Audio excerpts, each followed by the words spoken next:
এবার পার্ট 3 ধারা 12 থেকে 29, তৃতীয় অধ্যায় শুরু করছি। 12 থেকে 25 তামাদির মেয়াদ গণনা মানে ক্যালকুলেশন কিভাবে হবে। এর আগে যে আমরা পড়লাম সেখানে হচ্ছে বেসিক্স বা প্রিন্সিপাল গুলো পড়লাম, একটু আগে 11 ধারা পর্যন্ত প্রিন্সিপাল গুলো পড়লাম। তার মানে আমরা ধরে নিতে পারি সেটা একটা তত্ত্বগত আইনের মতোই কাজ করবে। কিন্তু এখানে ক্যালকুলেশন, হ্যাঁ, তো এখানে ক্যালকুলেশনের ক্ষেত্রে কোনটা বাদ যাবে কোনটা বাদ যাবে না এই জিনিসগুলো এখানে আছে। ধারা 12, আইনানুগ কার্যধারায় যে সময় গণনা হতে বাদ যাবে, এমসিকিউ, রিটেন, ভাইবা, বাস্তবে সব ক্ষেত্রে এই ধারাটা মোস্ট একটা important section. Exclusion of time in legal proceedings, এই লাইনটা তুলে দিয়ে বিগত সালে প্রশ্ন আসছে। কত ধারার বিষয়বস্তু? 12 ধারার।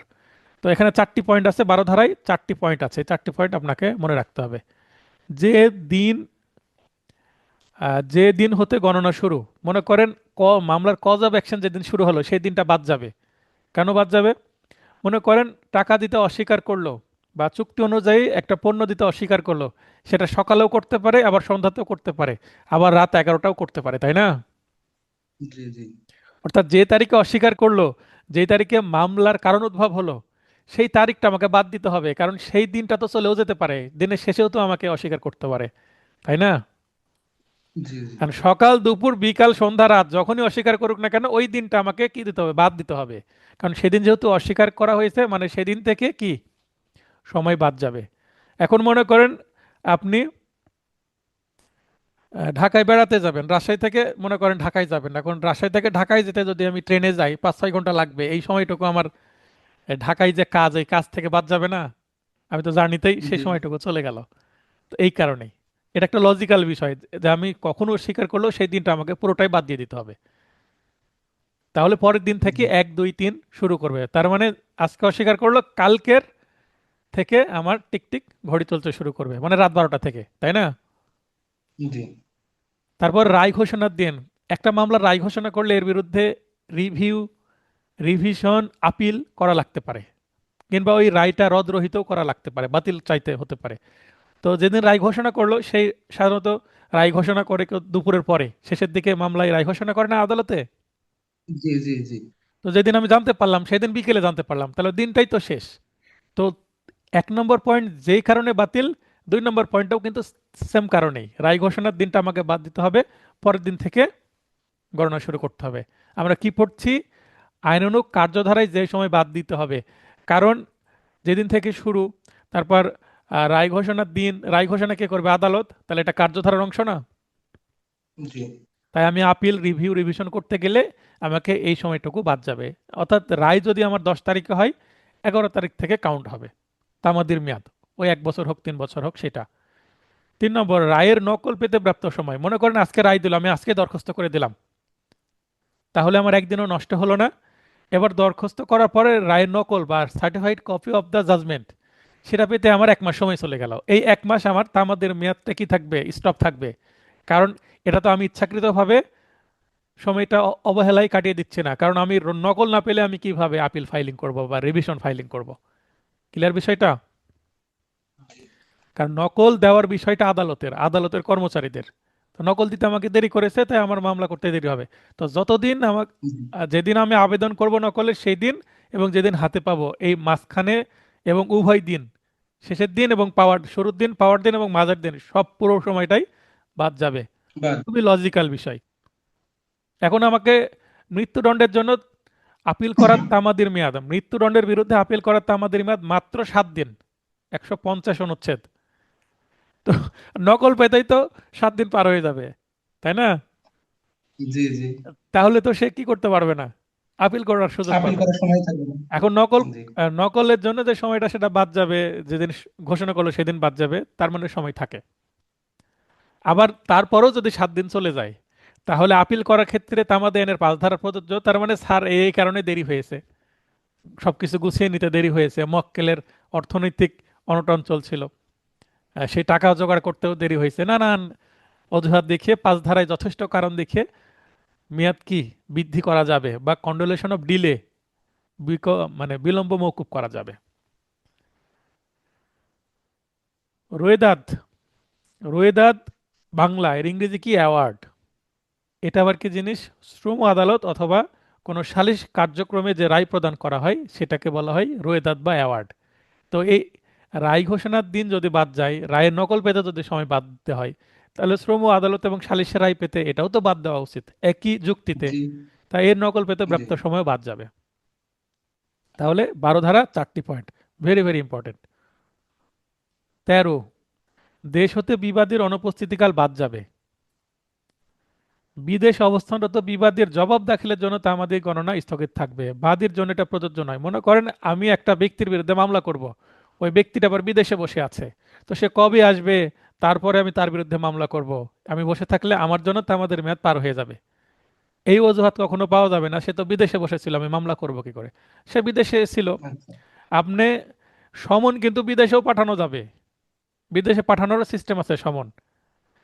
জি ডাকযোগে পাঠানো যাবে, ইমেল করে পাঠানো যাবে, এখন তো ফোন করে পাঠানো যাবে, হোয়াটসঅ্যাপে মেসেজ করে পাঠানো যাবে এখন, তাই না?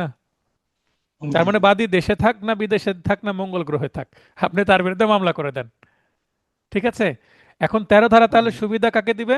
বিদে সে জরুরি কাজে বিদেশে ছিল, বিবাদী বিদেশ থেকে এসে দেখছে যে মামলা একতরফাতে চলে গেছে, তখন সে বলবে স্যার আমি বিদেশে থাকার কারণে জবাব যথাসময়ে দাখিল করতে পারি নাই, আমাকে জবাব দাখিলের জন্য সময় দেন, বা আমার এই এত দিনটা বাদ দেন। দরখাস্ত দিলেই ওই সময়টা বাদ যাবে।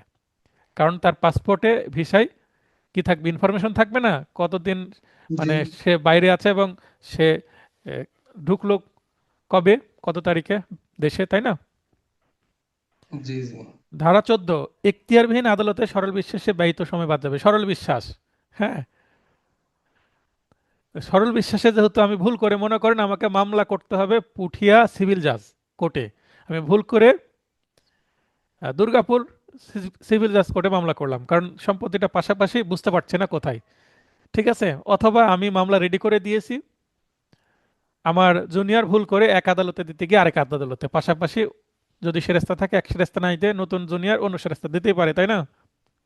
জি জি বা মামলা ফাইলিং এর ক্ষেত্রেও ভুল হতে পারে ভুল করে। তার মানে ভুল করে এক আদালত থেকে আরেক আদালতে যে 1 মাস আমার পড়ে আছে, আমার তামাদের মেয়াদ ছিল 25 দিন, 30 দিন আমার ভুল আদালতে পড়ে আছে, তার মানে 5 দিন অলরেডি আমার বেশি হয়ে গেছে, মেয়াদ পার হয়ে এক্সপায়ার হয়ে গেছে। এখন যদি এরকম ভুল হয় সরল বিশ্বাসে, তখন এই যে 1 মাস ভুল আদালতে পড়েছিল নথিটা, এই সময়টুকু বাদ যাবে। কারণ আমি যেদিন ফাইলিং করলাম, ফাইলিং এ তো ডেট পড়বে, তাই না? ওদের রেজিস্টারে থাকবে। জি তো এইটা যদি আমি দেখাই এবং ওই কোর্ট যদি একটা ইনফরমেশন স্লিপ দেয়, তাহলে নতুন কোর্টে যখন মানে সঠিক কোর্টে দাখিল করব, স্যার ভুল জায়গায় ছিল আমার 1 মাস, তখন এটা বাদ যাবে। লজিক্যাল একটা বিষয়, কমন সেন্স দিলে বোঝা যাবে। তাহলে এই যে ভুল আদালতে দিলেও যেমন বাদ যাবে, তেমন পক্ষভুক্তি বা মামলার কারণভুক্তির ক্ষেত্রে ত্রুটিও একইভাবে প্রযোজ্য। আমরা যে সিপিসি যখন পড়বো অর্ডার, সেখানে নন জয়েন্ডার মিস জয়েন্ডার, নন জয়েন্ডার মানে একজনের বিরুদ্ধে মামলা করতে হতো, তার নাম রহিম, এখন মামলায় বিবাদী হিসেবে তার নাম আসেইনি, নন জয়েন্ডার হয়ে গেছে।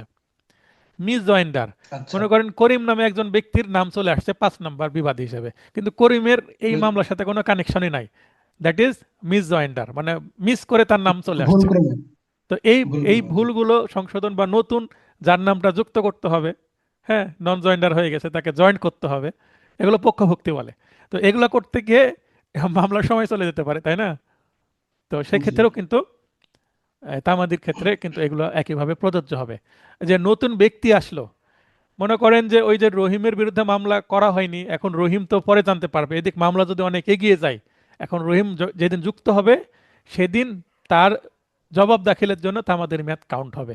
স্যার আমি তো আগে জানতামই না, এই দেখেন সমন পেয়েছি আমি 2 দিন আগে, এসে দেখছি যে মামলা অনেক এগিয়ে গেছে, কারণ আমাকে পরে যুক্ত করা হয়েছে মামলায়। তাহলে স্বভাবতই ন্যায় বিচারের স্বার্থে তাকেও ওই 2 মাস সময় দিতে হবে লিখিত জবাব দেওয়ার জন্য। তামাদের মেয়াদ কিন্তু 2 মাস, এটা কিন্তু ইয়াতেই আছে, সিপিসিতেই আছে। আচ্ছা ভুল আদালতে দাখিলের দিন ও উক্ত আদালতে কার্যধারা শেষ দিন বাদ যাবে। অর্থাৎ আমি যদি 10 তারিখে দাখিল করি, 10 তারিখ কাউন্ট হবে না। এবং মনে করেন পরের মাসের যদি আমি 12 তারিখে নেই, তাহলে জানুয়ারির 10 তারিখ, ফেব্রুয়ারির 12 তারিখ এবং মাঝখানে যে সময়গুলো আছে সবই বাদ যাবে। ঠিক আছে। আচ্ছা 14 ধারা মূল মোকদ্দমা ও যে কোনো দরখাস্তের জন্য প্রযোজ্য, কিন্তু আপিল রিভিউয়ের জন্য প্রযোজ্য নয়। এটা কেন, কে বলতে পারবে? ধারাকে 14 ধারা যে প্রযোজ্যতা এটা নিয়ে কিন্তু প্রশ্ন হয়। এই লাইনটার অর্থ বুঝতে পারলেন কিনা, এবং এটা আপিল, রিভিশন এবং রিভিউয়ের ক্ষেত্রে প্রযোজ্য কেন নয়? আপিল, রিভিশন এবং রিভিউয়ের জন্য কেন প্রযোজ্য নয় 14 ধারা? স্যার এর আগেও আমরা পড়েছি স্যার এই তামাদি আইনে যে ওই যে বিষয়গুলো পড়ে আসলাম সেগুলো মূল মোকদ্দমার জন্যই। তো এখন মূল মোকদ্দমা দাখিলের পরেই তো স্যার আপিল, রিভিউ, রিভিশন এই বিষয়গুলো আসে হুম, রায় বা ডিক্রির পর। তো এই কারণেই স্যার ওই মানে মূল মোকদ্দমা এবং যে কোনো দরখাস্তের জন্য প্রযোজ্য, আর আপিল, রিভিউ, রিভিশনের জন্য প্রযোজ্য নয়। আপনারা হ্যাঁ। একটু বুঝিয়ে দেন স্যার। এটা হচ্ছে, মনে করেন আমি একটা নতুন মামলা করলাম, তাই না? জি আচ্ছা, আপনার মনে করেন যে একটা জেলায় বাসা, এখন যে ব্যক্তি ঢাকায় কখনো যায়নি, তাই না? এখন ঢাকায় জি নতুন একটা জায়গায় যাবে, এখন যে ঠিকানাটা দিয়েছে সে ভুল ঠিকানায় যেতে পারে, কারণ যেই জায়গাটা জি আমার অপরিচিত সেখানেই তো ভুল হবে চলাফেরা করতে, তাই না? জি জি জি মনে করেন যে আমি রাজশাহীরই একটা গলির মধ্যে যাব, এখন আমার এক ফ্রেন্ড বলছে, দোস্ত আমি নতুন বাসে উঠেছি, আসো দাওয়াত খেতে। এখন আমাকে লোকেশন দিল যে অমুক জায়গায় তুমি এই গলি দিয়ে ঢুকবে, এখন রিক্সা নিয়ে চলে গেলাম, এখন রিক্সাওয়ালা ভুল করে তো ভিন্ন গলিতে ঢুকতে পারে। যদি আমি ওই জায়গায় নতুন যাই, প্রথমবারের মতো যাই, আমার ভুল হতে পারে না গলি? জি জি জি কারণ আবাসিক এলাকাতে রোড নাম্বার ফিক্সড করা থাকে, কিন্তু অনেক সময় আবাসিক এলাকার বাইরে কিন্তু গলির নাম্বার থাকে না, তাই না? জি তো এই জি এক গলিতে ঢুকতে গিয়ে আরেক গলিতে আমি যেতে পারি। কখন যেতে পারি? যদি আমি নতুন মানুষ হই ওই গলিতে। তার মানে মূল মামলা কিন্তু নতুন মামলা। বুঝতে পেরেছেন জি ওই বিষয়ে? যে কোনো জি জি দরখাস্ত নতুন হতে পারে, মূল মামলা নতুন হতে পারে। আমি যেমন নতুন মানুষ রিস্কা নিয়ে ভুল গলিতে ঢুকতে পারি, তেমন নতুন মামলা যে কোনো দরখাস্ত নতুন, যেহেতু ইনিশিয়েটিভ একটা স্টেপ, তাই আমি ভুল করে ওই পুঠিয়া কোর্টে না গিয়ে দুর্গাপুর কোর্টে যেতেই পারি। এটা ভুল হতে পারে জি জি সরল জি বিশ্বাসে। কিন্তু একটা মামলা হয়ে গেছে দুর্গাপুর কোর্টে, দুর্গাপুর সিভিল জাজে। এখন দুর্গাপুর সিভিল জাজের বিরুদ্ধে যদি আপিল করে, কোন আদালতে আপিল করতে হবে এটা তো আমার কমন সেন্সের বিষয়। আইন জানলেই তো আমি জানি যে এই আদালতের বিরুদ্ধে আপিল কোথায় করতে হয়, জানি না? জি এবার আর রাস্তা ভুল হওয়া তো সমীচীন নাই, মেনে নেবেন কারণ আর কি। আমি তো ওই জায়গায় গেছি, কারণ আমি ছোট ভাইয়ের জি বাসায় জি গেছি। তার চিনি। বড় ভাইয়ের বাসা দোতলাতে, ওই বিল্ডিং যেহেতু আমি চিনি, নিচ তলাতে ছোট ভাই, দোতলাতে বড় ভাই থাকে, তাহলে তো সহজেই আমি আপিল কোথায় হবে এটা জানার কথা, যদি আমি আইন জানি। জি তার মানে আইন যদি জানা থাকে, আপিল, রিভিশন এবং রিভিউ দায়ের করার জন্য মিস্টেক হওয়ার সম্ভাবনা কম। মিস্টেক হলে আপনি সুবিধা পাবেন না, কারণ আপনি ওকালতেই জানেন না, আপনি ভুল আদালতে আপিল দায়ের করছেন। বুঝতে পেরেছেন? জি স্যার। ক্লিয়ার হলো বিষয়টা? তাই প্রযোজ্য নয়। জি জি আর আরো একটা বিষয় হচ্ছে, যেমন 6 ধারা আপিলের ক্ষেত্রে প্রযোজ্য না, কারণ মূল মামলায় তো একবার ন্যায় বিচার হয়েছে, তাই না? একবার বিচার হয়েছে, আবার আপিল হচ্ছে সেকেন্ড বিচার। তো আপনাকে তো একবার রায় দিয়েছে, আপনি দ্বিতীয় রায়ের জন্য আসছেন, একটু সতর্ক হবেন না? আপনি অসতর্কতার কারণেই তো মূল মামলায় হেরে গেছেন। একটু ভালোভাবে ওকালতি করেন। মানে স্যার, মানে ডাক্তার ভালো হওয়া লাগবে, শুধু ডাক্তার হলে হবে না, ডাক্তার ভালো হওয়া লাগবে না যে রুগী বাঁচবে না। হ্যাঁ, আপনি ওকালতি করবেন, সতর্কভাবে করবেন না, কারণ আপনার অবহেলার কারণে আপনার মক্কেলের ক্ষতি হবে, হবে না? জি জি আর আপনার জি ক্যারিয়ার ক্ষতিগ্রস্ত হবে, কিন্তু ইনস্ট্যান্টলি বদনাম মক্কেল হবে। ক্ষতিগ্রস্ত হবে। আর লং টার্মে আপনি ক্ষতিগ্রস্ত হবেন অ্যাজ এ লয়ার। ভালো ক্যারিয়ারের জন্য, ব্রাইট ফিউচারের জন্য আপনাকে প্রতিটা মামলা সতর্কভাবে করতে হবে। মামলায় জিতলে আপনি লাভবান হবেন, আপনার সুনাম ছড়াবে, টাকাও পাবেন। আর হেরে গেলে আপনার ধীরে ধীরে ব্যাড ফেম বা দুর্নাম ছড়াতে শুরু করবে। তো এই কারণেই প্রযোজ্য করা হয়নি। এই লজিকটা যদি ধরতে পারেন আপনি, তাহলে এই পয়েন্টটা মুখস্থ করার দরকার নেই। মানে কমন সেন্সে চলে আসবে যখন পরীক্ষায় এমসিকিউ প্রশ্ন আসবে, অপশন দেখলেই ধরে ফেলতে পারবেন, বা যদি একটু ভাবেন তাহলে বুঝতে পারবেন। এই কারণে ভাবার জায়গাটা তৈরি করেন। আচ্ছা, এরপরে 15, কার্যধারা স্থগিত থাকার সময়টুকু বাদ যাবে। মনে করেন যে স্থগিতের নোটিশ প্রদান ও প্রত্যাহারের উভয় দিন সহ মধ্যবর্তী দিনগুলো বাদ যাবে। এখন একটা মামলা স্থগিত রাখা হয়, হয়তো বা হাইকোর্ট থেকে স্থগিত করা হয়েছে, বা আপিল দায়ের করা হয়েছে। একটা মনে করেন যে এক্সিকিউশন করা হচ্ছে বা জারি মামলা করা হচ্ছে। এখন আমি যদি আপিল করে ফেলি তাহলে জারি মামলাটা স্থগিত হয়ে যাবে।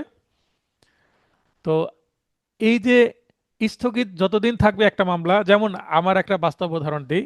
একটা আমি ম্যান্ডেটরি ইনজাংশন বা বাধ্যতামূলক নিষেধাজ্ঞার মামলা করেছি, এবং 1 সপ্তাহ পরে ওই মামলায় আবার টেম্পোরারি ইনজাংশন নিয়েছি যে যতদিন পর্যন্ত মামলা চলবে এবং আমি রায় না পাচ্ছি ততদিন পর্যন্ত সম্পত্তি যেভাবে আছে সেভাবেই থাকবে। ওই সম্পত্তিতে যেন কোনো বিল্ডিং না ওঠে, ফাঁকা আছে ফাঁকাই থাকবে, আচ্ছা। কোনো আকার প্রকার যেন পরিবর্তন না করে, যেভাবে আছে সেভাবে থাক, আমাকে দখল দিতে হবে না, কিন্তু যেভাবে আছে সেভাবে থাক। আমি যেটা ভাঙ্গার জন্য একটা ওয়াল ভাঙতে হবে, ওয়াল ভাঙারও দরকার নাই, কিন্তু নতুন করে যেন আর ওয়াল বড় না করে, মানে আকার প্রকার বৃদ্ধি না করে, এটাকে স্টে করে জি। রাখতে আমি বলেছি ইনজাংশন দিয়ে। ওকে। এখন এটার বিরুদ্ধে সে আবার মিস অ্যাপিল করেছে উচ্চ আদালতে, করে আমার নিম্ন আদালতের যে মূল মামলার কার্যক্রম এইচডি পর্যন্ত এসেছে, ওটা 1 বছর ধরে ঝুলে আছে। এখন সামনে 17 ফেব্রুয়ারিতে এ মামলা শুনানি আছে। শুনানি হয়ে যদি আমার পক্ষে রায় আসে তাহলে আবার মূল মামলাটা চলতে শুরু করবে।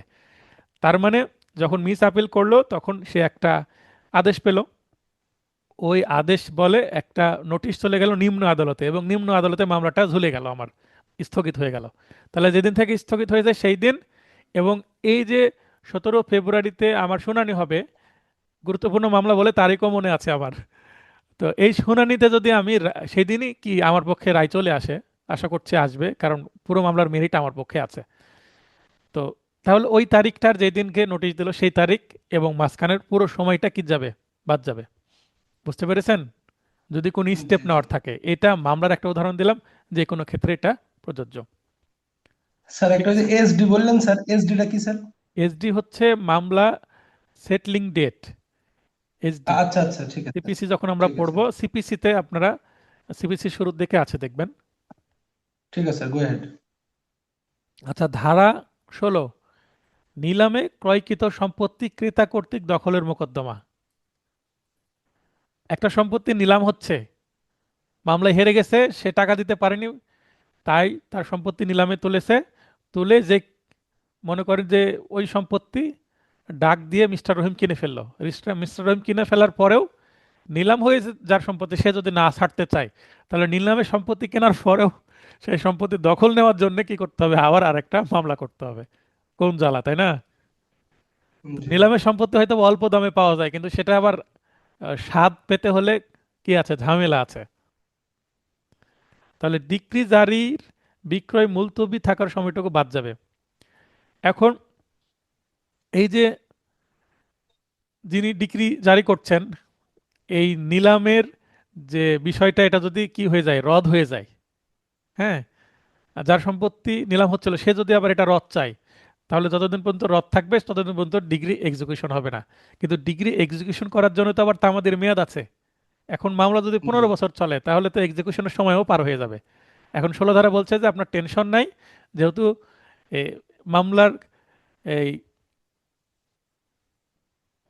মুলতবি আছে, মানে স্টে হয়ে আছে, আপনার এক্সিকিউশনটা অন্য একটা মামলার কারণে এটা প্রভাবিত হয়ে আছে, অতএব এই মামলায় আপনার এক্সিকিউশনের জন্য ডিলে হলেও সমস্যা নাই, কারণ আপনি সময় যথেষ্ট পাবেন। তার মানে এক মামলার জন্য আরেক মামলা প্রভাবিত হওয়া। রদের জন্য কার্যক্রম যতদিন স্থগিত থাকবে, যতদিন চলবে, ততদিন গণনা হতে বাদ যাবে। মানে রদ চাচ্ছে যে এই যে মানে সেল অ্যাসাইড, এটাকে বলা হয় হচ্ছে এক্সিকিউশন রদ। মানে অকশনে যে বিক্রয় হচ্ছিল, নিলামে যে বিক্রয় হচ্ছিল, এটা আবার রদ চাবে যার সম্পত্তির মালিক, সে যদি রদ চায় এবং রদ দরখাস্ত করলে, তখন আবার আরেকটা সমস্যা তৈরি হবে, যে ডিক্রি পেলো সেও পাবে না, নিলামে যে ক্রয় করলো সেও পাবে না সম্পত্তি।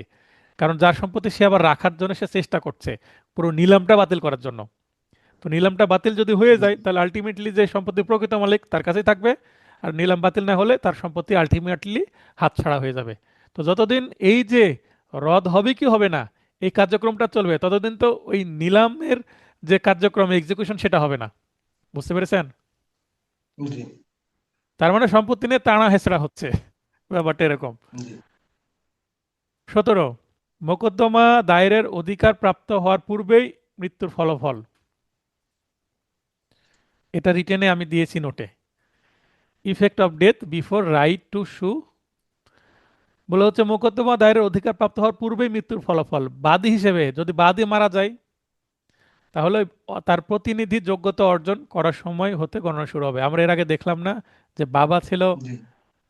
উন্মাদ অবস্থাতে মারা গেছে, তো ছেলে যতদিন না সুস্থ হচ্ছে, সাবালক হচ্ছে, ততদিন পর্যন্ত তার জন্য মেয়াদ বন্ধ থাকবে। তো এখানে মৃত্যু মৃত্যুর বিষয়টা এখানে আসছে, অর্থাৎ যার যে মামলা করবে তিনি কিছুদিন আগে মারা গেছেন, এবং তার উপরে তার মৃত্যুর পরে হয়তোবা তার মামলা করার কারণ উদ্ভব হয়েছে। তো সে তো নাই, তাহলে বাদী হিসাবে হলে তার প্রতিনিধি। একটা মামলা করার পরেও এরকম সিচুয়েশন তৈরি হতে পারে। বিবাদী হিসাবে হলে প্রতিনিধির যোগ্যতা অর্জন করার সময় হতে গণনা শুরু হবে। মনে করেন একটা মামলায় বাদী মামলা করার পর যদি মারা যায়, তাহলে এখানে তার যে প্রতিনিধি পক্ষভুক্ত হয় 177 ধারাতে বাদী, সরি 177, 176 অনুচ্ছেদে হচ্ছে বাদী, আর এবং 177 অনুচ্ছেদে বিবাদী। বিবাদীর জন্য এটা আছে, এটা পক্ষভুক্ত। 90 দিন সময় আছে তামাদির মেয়াদ। আমরা নেক্সট ক্লাসে কালকে এটা দেখব। তো এই 90 দিন থেমে থাকবে কেন? যদি যার জন্য পক্ষভুক্ত জরুরি, অর্থাৎ যার বাবা মারা গেছে ওই শিশু, তার যদি বয়স না হয়, তাহলে যতদিন না বয়স হবে ততদিন কি স্থগিত রাখা যাবে। তবে জি যদি ওই নাবালক সন্তানের সাথে তার মা যদি মানে সাবালিকা থাকে, বেঁচে থাকে, তাহলে তার মায়ের জন্য যত সময় চলতে থাকবে, ওই 7 ধারা অনুসারে ওই সন্তানদের জন্য, নাবালক সন্তানদের জন্য কিন্তু চলতে থাকবে। বুঝতে পেরেছেন? জি, ঘড়ি চলমান। ঘড়ি চলমান থাকবে। সম্পত্তির অগ্রক্রয়, স্থাবর সম্পত্তি দখল, বংশগত পদলাভ সংক্রান্ত মোকদ্দমায় কিন্তু এই বাদী আর বিবাদীর যে সময় গণনা কখন শুরু হবে এই বিষয়গুলো কিন্তু প্রযোজ্য হবে না, অর্থাৎ এই সুবিধাটা পাওয়া যাবে না। ইফেক্ট অফ ডেথ এই এই অগ্রক্রয়, দখল, পদলাভ এগুলোর ক্ষেত্রে প্রযোজ্য না। যেমন মনে করেন একজন ব্যক্তি রেলওয়েতে চাকরি করতেন, রেলওয়েতে চাকরি করতে করতে অ্যাক্সিডেন্টে মারা গেছে। এখন রেলওয়েতে যিনি চাকরি করেন, যদি এই তৃতীয় বা চতুর্থ শ্রেণীর কর্মচারী হয়, তাহলে কিন্তু কি হয়, ওই তার যদি ছেলে থাকে, ছেলে কিন্তু চাকরি পায় বাবার। এরকম ট্রেন্ড আছে না, নিয়ম আছে না? জি জি জি জি। আবার অনেক সময় গ্রাম্য পুলিশ চৌকিদারের চাকরিও কিন্তু বংশ পরম্পরায় ছেলেরা পায়। এখন মানে যিনি ওটা মারা কোর্সের গেছেন, কথা মতো আর কি। তার পুত্র মনে করেন বয়স 10 বছর, এখন 8 বছর তার জন্য বসে থাকবে ওই পোস্টটা নিয়ে? কারণ না না, তার তা তো হয় না। বসে থাকবে, এটা তো বংশগত পদ লাভ। তার মানে সে যেহেতু নাবালক, তার জন্য বসে থাকবে না, ওই কর্তৃপক্ষ অন্য কাউকে নিয়ে নিবে। এই হচ্ছে বিষয়। 18, প্রতারণা বা প্রবঞ্চনার ফলাফল। যেটাই প্রতারণা সেটাই প্রবঞ্চনা, ছলনা বা ফ্রড। আমরা পেনাল করে পড়লাম চিটিং, এখানে আবার ইউজ করা হয়েছে ফ্রড, ইংরেজি। ইফেক্ট অফ ফ্রড, যদি প্রতারণা থাকে, মনে করেন যে মামলাকরণ কারণ উদ্ভব হয়েছে 2010 সালে, আর 2025 সালে এসে আমি জানতে পারলাম 15 বছর পরে। তো আমি যেদিন জানতে পারবো যে প্রতারণা করে এটা আমার কাছে গোপন রাখা হয়েছে, তারপরে আমি জানতে পারলাম, তো যেদিন জানতে পারলাম সেদিন থেকেই তামাদের মেয়াদ শুরু হবে। তার মানে বাকি যে মাঝখানের 10-15 বছর, সেটা কোনো ব্যাপারই না। এটা কিন্তু একটা বড় ফাঁক আইনের। মনে করেন আগে জানতে পেরেছে, কিন্তু ব্যাখ্যা দিচ্ছে স্যার আমি রিসেন্টলি জেনেছি। কেননা আসলে তামাদের ইমাদ পার হয়ে গেছে 3 ধারাকে বাইপাস করার জন্য। বুঝতে পেরেছেন? তাহলে তিন জি ধারাকে জি। বাইপাস করার জন্য 18 ধারা একটা কি মোক্ষম উপায়। সর্বপ্রথম যেই দিন প্রতারণার কথা জানতে পারবে, বা সর্বপ্রথম যেই দিন গোপনকৃত দলিলটি উপস্থাপনা করতে পারবে, সেই দিন হতে গণনা শুরু হবে। আমার কাছে একটা মামলা আসছে, মামলায় তামাদের ইমাদ পার হয়ে গেছে, একটা দলিল বাতিলের একটা সার্টিফাইড কপি নিয়ে আসছে। তা আমি বললাম নতুন একটা সার্টিফাইড কপি তোলেন কেন? তা নতুন একটা সার্টিফাইড কপিতে দেখাবো যে আপনি এই রিসেন্টলি জানতে পেরেছেন, আর পুরাতন সার্টিফাইড কপি দিলে তো আপনি জানতে পেরেছেন আরো 10 বছর আগে, মামলা করেননি কেন? আচ্ছা আচ্ছা। আচ্ছা, মানে আমি এখনই জানতে পারলাম। হ্যাঁ, এটা 18 ধারার সুবিধাটা পেয়ে গেলাম। তাহলে তামাদ দিয়ে হওয়া মামলাও আবার কি ফিরে পেল, জীবিত হয়ে গেল। আর 3 ধারা জি সহজেই জি বাইপাস করা যায়, ওকালতি জানলেই হয়। মামলা তো করতে পারবো, রেমিডি পাক না পাক সেটা পরে বিষয়। জি। তবে মামলার রেমিডি যদি না পাওয়ার সম্ভাবনা নাই থাকে, তাহলে ওই ধরনের মামলা করে মানে নিজের দুর্নাম না করাই ভালো। কারণ আপনি এমন একটা মামলা করলেন, সেক্ষেত্রে বিবাদীরা হয়রানির শিকার হবে, আর বাদী অর্থনৈতিকভাবে ক্ষতিগ্রস্ত হবে। তাহলে যে মামলা জিতার সম্ভাবনা ক্ষীণ হলেও আছে, সেই ধরনের মামলাই করা উচিত। তো আমি যে মামলা করেছি, এটাতে জিতে যাব আশা করি। সামনের মাসে এটা ডেট আছে জেরার জন্য, এবং 2-3 মাসের মধ্যে এটা রায় হয়ে যাবে, আমার পক্ষে রায় আসবে। ধারা 19, লিখিত প্রাপ্তি স্বীকারের ফলাফল। Effect of acknowledgement in writing, মানে লিখিতভাবে বলতে হবে। এমন স্বীকৃতির দিন হতে নতুন করে গণনা শুরু হবে। মনে করেন একটা ডকুমেন্ট আছে, দলিল হোক, মানে স্ট্যাম্পে লেখাপড়া হোক, বা কোনো চেক হোক। এখন একজনের একজনকে আমি টাকা ধার দিলাম, 1 বছরের মধ্যে দিতে হবে, ঠিক আছে? জি সে দিতে পারছে না, শেষের দিকে সে বলল, ভাই আমি অর্ধেক টাকা দিচ্ছি, আমাকে 2 মাস আরো বাড়তি সময় দাও। তো বললো, এটা লিখে দাও তুমি। তো লিখে দিলেও যে 2 মাস বাড়তি সময় গেলে সে পরে বলতে পারবে না যে এটা তো সময় পার হয়ে গেছে, আমি আর টাকা দিব না, তামাদির মেয়াদ পার হয়ে গেছে। তো যেই দিন লিখিতভাবে আমাকে স্বীকার করলো যে হ্যাঁ আমাকে টাকা দাও, আমাকে আরো সময় দেয়, তার মানে এটা নতুন একটা চুক্তি হয়ে গেল। এই লিখিত স্বীকৃতিটাই নতুন একটা চুক্তি, এবং সেদিন থেকেই তামাদির মেয়াদ শুরু হবে। বুঝতে পেরেছেন? জি তার মানে কোনো চুক্তির আন্ডারে যদি লিখিত স্বীকৃতি দেয় তাহলে ওই নতুন একটা চুক্তির সৃষ্টি হয়, এবং ওই চুক্তিটা থেকে তামাদির মেয়াদ আবার গণনা হবে, পুরাতনটা থেকে না। যদিও নতুন লিখিত চুক্তিটা পুরাতন চুক্তির একটা সামান্য অংশ বিশেষ। লিখিত স্বীকৃতিতে যদি তারিখ না থাকে, এখন লিখে দিল, সই করলো, কিন্তু তারিখ দিল না কাগজে, এরকম হতে পারে না? জি জি শুধুমাত্র তারিখ সম্পর্কে মৌখিক সাক্ষ্য দেওয়া যাবে, স্বীকৃতির বিষয়বস্তু সম্পর্ক নেই। এখন মনে করেন যে হ্যাঁ ভাই ঠিক আছে, আমি তোমাকে 50,000 টাকা দিচ্ছি, বাকি 50,000 টাকা 2 মাস পরে দিব, দিয়ে লিখে দিল, এখন তারিখ নাই কাগজে। এখন 50,000 টাকার কথাও যদি উল্লেখ না করে, ভাই আমি তোমাকে আংশিক টাকা দিচ্ছি এবং বাকি টাকা পরে দেবো, আংশিক শব্দ ব্যবহার করলো, এখন আংশিক কত, এটা একটা বিষয় না? জি জি তো এখন এই যে আংশিক কত, এটা যদি দলিল লেখা না থাকে, এটা ভ্যালুলেস হয়ে যাবে, ভ্যালুলেস হবে না? জি আপনি একটা চেকে যদি টাকার পরিমাণ উল্লেখ না করে ব্যাংকে দেন, আপনাকে টাকা দিবে? না না না, দিবে না, চেক কারণ করে দেবে। টাকার পরিমাণ স্পষ্ট থাকতে হবে। তাই বলছে তারিখ নিয়ে কথা বলা যাবে, যে হ্যাঁ এটা কত তারিখে হয়েছে, আপনি সাক্ষী দিতে পারবেন যে এটা 10 তারিখে না 20 তারিখে এক্সিকিউশন হয়েছে।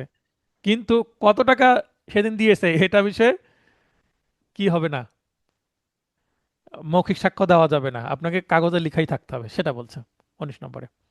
ধারা 20, অগ্রিম ঋণ বা সুদ পরিশোধ অথবা বন্ধকি জমির ফসল প্রাপ্তির রসিদ এর ফলাফল কি হবে?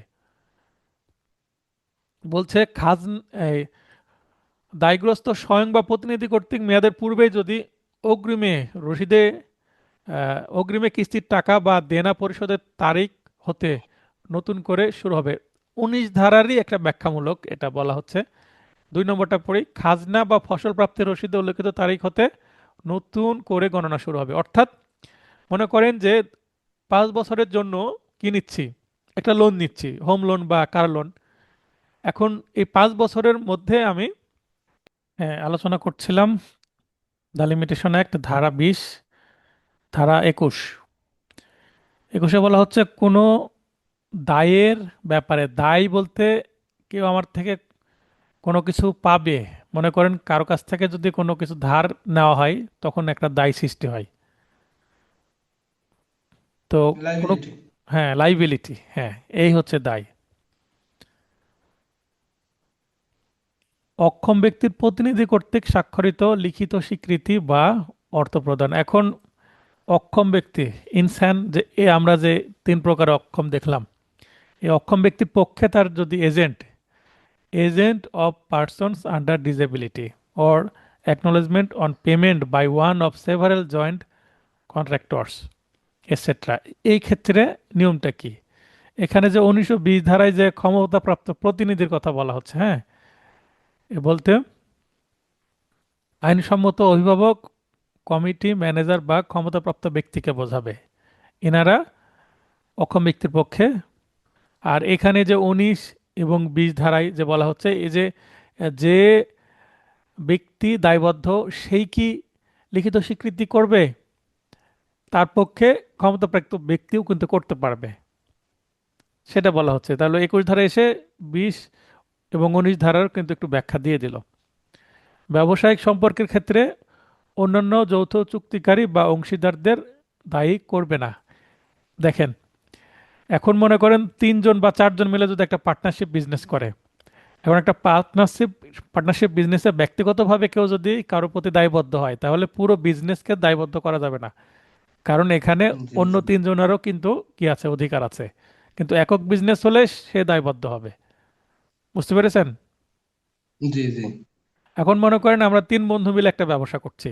এখন বন্ধু যদি বলে যে আমাদের বিজনেস আছে, আমি ইনভেস্টমেন্ট করব, আমাকে 1 লাখ টাকা ধার দেন, বলে সে চতুর্থ কোনো ব্যক্তির কাছ থেকে যদি একাকি ধার নিয়ে আসে, নিয়ে এসে যদি এই আমাদের জয়েন্ট ভেঞ্চারে বা যৌথ যে মালিকানার ব্যবসা, এখানে যদি ইনভেস্টমেন্ট না করে আমাদের অনুমতি নিয়ে, তার ব্যক্তিগত কাজে যদি ব্যবহার করে, সেক্ষেত্রে ওই চতুর্থ ব্যক্তি এসে আমাদের কাছ থেকে টাকা দাবি করতে পারবে না তো। কারণ সে তার ব্যক্তিগত বিষয় সেটা কি করেছে, কাজ করেছে। তাই এখানে হ্যাঁ, যে সেটা তার ব্যক্তিগত দায়। তার ব্যক্তিগত দায়, তো এখানে ব্যবসায়িক দায় হিসাবে আমরা এখানে ক্ষতিগ্রস্ত হব না। কারণ আমাদের সাথে ওই লেনদেনের কোনো কানেকশন নাই। এবং সে যদি এভাবে কাউকে স্বীকৃতি দিয়েও থাকে যে ভাই আমার তো একটা ব্যবসা আছে, আমি যদি টাকা দিতে না পারি আমার ব্যবসা থেকে তুমি নিতে পারবা, তাও আমরা কি দায়বদ্ধ হব না। বুঝতে পেরেছেন? এখন মনে জি করেন যে আমি যদি কোনো কি করি, চুক্তিবদ্ধ হয়, চুক্তিবদ্ধ নিচে লেখা থাকে যে আমি যদি টাকা দিতে না পারি তাহলে আমার উত্তরাধিকাররা, আমার আইনানুগ প্রতিনিধিরা, আমি যদি মারাও যাই তাও আমার সন্তানেরা টাকা দিবে। এই ধরনের একটা কথা লেখা থাকে না? জি জি এটা থাকে কারণ এটা তো পারিবারিক সম্পর্ক, এটা তো ব্যবসায়িক সম্পর্ক না। বাবার জন্য সন্তান দায়বদ্ধ হতে পারে সিভিল ক্ষেত্রে, কিন্তু ব্যবসায়িক ক্ষেত্রে পার্টনারের জন্য পার্টনার দায়বদ্ধ কেন হবে? কারণ তার সাথে তো আমার ব্যক্তিগত সম্পর্ক না, ব্যবসায়িক সম্পর্ক। তাহলে তার লস আমি কেন স্বীকার করব? একক দায় তার। জি ক্লিয়ার? জি হিন্দু আইনের আওতাধীন যদি কোনো বিধান হয়, সীমিত সত্ত্বে সত্ত্ববান ব্যক্তি বা তার প্রতিনিধির এমন স্বীকৃতি অপরদের দায়ী করবে। হিন্দু আইনে যদি হয়, এবং হিন্দু আইন অনেক সময় ফ্যামিলিটা এক্সটেন্ডেড ফ্যামিলি হয়, তাহলে ফ্যামিলির কোনো একজন ব্যক্তি যদি কোনো কাজ করে তাহলে পুরো পরিবারের সকল সদস্য দায়বদ্ধ হয়। পারিবারিক সম্পর্কের ক্ষেত্রে অবিভক্ত হিন্দু পরিবারের সদস্যদের দায়ী করবে এই বিষয়টা।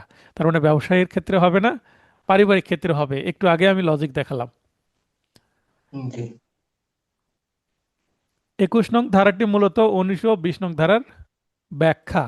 অর্থাৎ যে আমরা 19-এ যেটা দেখলাম যে অ্যাকনলেজমেন্টের ইফেক্ট কি হবে, আর এখানে ইফেক্ট অফ পেমেন্ট কি হবে, সেটারই ব্যাখ্যা স্বরূপ 21 ধারা একটু ক্ল্যারিফাই করলো দুইটা সেকশনকে। 22, নতুন বাদী বা বিবাদীর পক্ষভুক্তি, মানে বাদী মারা গেছে, তার স্ত্রী সন্তানের পক্ষভুক্ত হচ্ছে ওই 90 দিনের মধ্যে, 176 এবং 177 অনুচ্ছেদ অনুসারে। এই পক্ষভুক্তর আরেকটা বাংলা হচ্ছে স্থলাভিষিক্ত, মানে একজনের স্থলে আরেকজন বসবে। এটাকে আইনের ভাষায় বলে, মানে ব্যবহারিক ভাষায় বলে কায়েম মোকাম। দেখেন পিংলা আচ্ছা, হাইলাইট করলাম কায়েম মোকাম। কায়েম মোকাম আপনি কোনো ইয়াতে পাবেন না, বা মানে আইনের মধ্যে এই শব্দটা নাই। এটা এটা প্র্যাকটিক্যাল বাস্তবে, শব্দ। বাস্তবে আদালতে মামলা পরিচালনা করতে গিয়ে প্র্যাকটিক্যাল শব্দটা আমরা দরখাস্তেও লিখি যে কায়েম মোকামের আচ্ছা, আবেদন। তো কায়েম মোকাম মানে হচ্ছে পক্ষভুক্তি। সম্ভবত এটা আরবি ফার্সি এই টাইপের ল্যাঙ্গুয়েজ হতে পারে। অ্যাকচুয়ালি জি আমার জি মানে এটা নিয়ে রিসার্চ করিনি। হ্যাঁ, এরকমই হবে স্যার।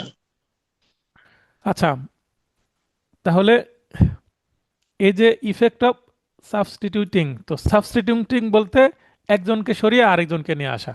তার মানে এখানে একজন মারা গেছে, তার পরিবর্তে আরেকজন, অথবা একজনকে সরিয়ে পাওয়ার অফ অ্যাটর্নি দিয়ে আরেকজন আসতে পারে। একজন বৃদ্ধ হয়ে গেছে, তার ছেলেকে পাওয়ার অফ অ্যাটর্নি দিয়ে দিল যে আমি মামলায় পরিচালনা করতে অক্ষম হয়ে গেছি, বা আমি ব্যবসায়িক কাজে ব্যস্ত, আমার অমুক এটা পরিচালনা করবে। এটাও কিন্তু একটা সাবস্টিটিউটিং বা স্থলাভিষিক্ত বা পক্ষভুক্ত। এখানে adding new plaintiff or defendant, adding বলছে পক্ষভুক্ত বা নতুন পক্ষভুক্তি। জি তাহলে যেই দিন পক্ষভুক্ত বা স্থলাভিষিক্ত হবে সেই দিন থেকে তাদের জন্য দিন গণনা শুরু হবে। বুঝতে পেরেছেন? জি এখন মামলায় কোনো গুরুত্বপূর্ণ স্টেপ নিতে হতো, নেওয়া হয়নি কারণ তারা পরে পক্ষভুক্ত হয়েছে। তাহলে তাদেরকে আবার ওই স্টেপ নেওয়ার জন্য সুযোগ দিতে হবে। বুঝতে পেরেছেন? জি কারণ তারা পরে এসেছে তাই। 23, অবিরাম চুক্তিভঙ্গ ও অন্যায় করলে।